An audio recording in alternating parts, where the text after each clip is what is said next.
Hello, everyone. My name is Kyle Sullivan, and the topic for my presentation is environmental justice. What is environmental justice?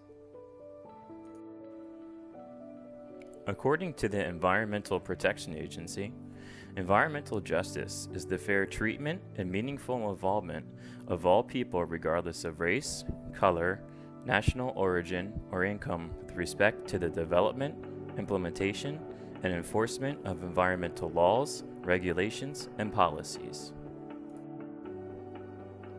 Now we are going to discuss environmental justice initiatives under federal law.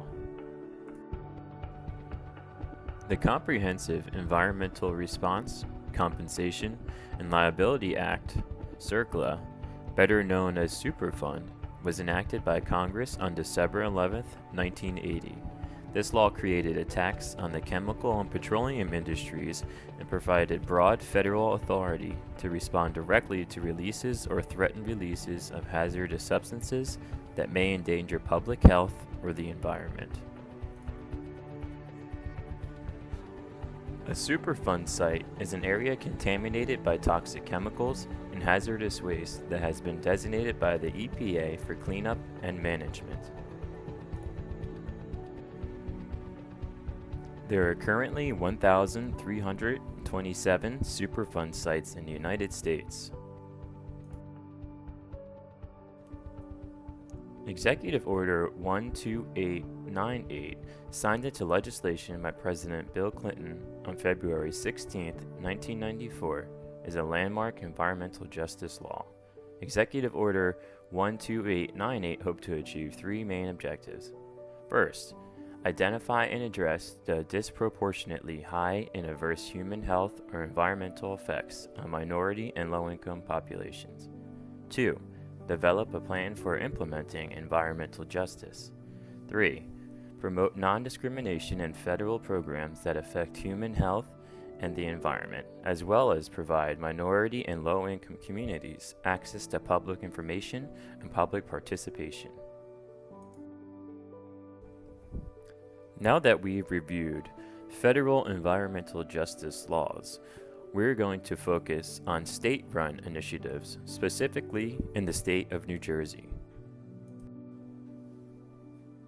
On September 18, 2020, New Jersey Governor Phil Murphy signed Environmental Justice Law NJSA 131D-157 into legislation. NJSA 13D1-157 was enacted to evaluate and plan methods to protect and serve New Jersey's overburdened communities. According to the NJDEP, an overburdened community is an area in accordance with the most recent U.S. Census in which 1. At least 35% of households qualify as low income. 2. At least 40% of the area's residents are minorities or member of a state-recognized tribal community. 3. At least 40% of the households have limited English-speaking capability. One example of a designated overburdened community in New Jersey is the city of Camden. With a population of 77,000, Camden is located on the Delaware River in southwest New Jersey, across from the city of Philadelphia. Camden is one of the most polluted cities in New Jersey and is home to 2 federally designated Superfund sites and 114 known contaminated sites.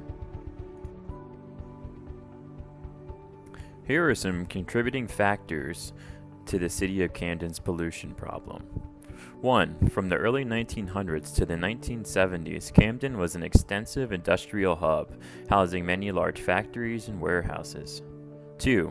The NJDEP identified over 350 operating facilities in Camden, which produce harmful and hazardous materials that are released into the air, water, and soil. 3. The large amount of ships, trucks, and diesel-operated loading equipment due to the Port of Camden add to the high number of diesel fuel emissions. Why is environmental justice important? Without environmental justice laws in place, both on a federal and state level, overburdened communities such as Camden, New Jersey, will continue to be subject to the harmful health and environmental effects of pollution and contamination, largely caused by large industrious corporations. The importance of identifying and holding guilty parties accountable for their actions against overburdened communities is imperative in the fight for environmental justice.